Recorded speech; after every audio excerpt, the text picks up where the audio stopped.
Naranasan mo na bang dumaan sa matinding pagsubok at naitanong sa sarili mo, bakit nangyayari ito sa akin? Sabi sa Roma 8:28. Alam natin na sa lahat ng bagay, gumagawa ang Diyos para sa ikabubuti ng mga nagmamahal sa Kanya, ng mga tinawag ayon sa Kanyang layunin.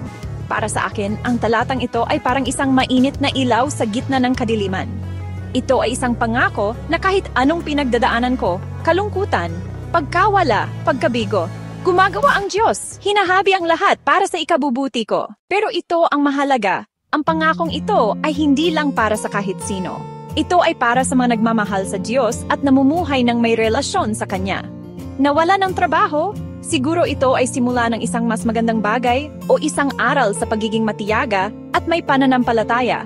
Nakakaranas ng matinding kalungkutan, maaring ito ay pagkakataon para lumago, para matutong umasa sa Diyos sa mas malalim na paraan. Ang Roma 8:28 ay hindi nagsasabing magiging madali ang buhay.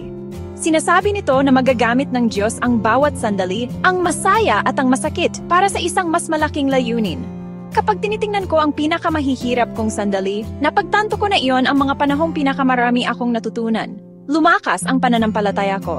Humigit ang pagkatao ko.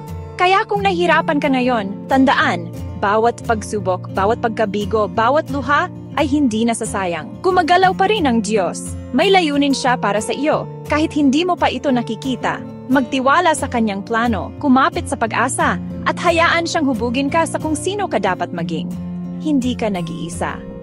Ang Roma 8:10-28 ang paalala mo na kasama ang Diyos, kahit ang pinikamahihirap na bagay ay maaring maging maganda.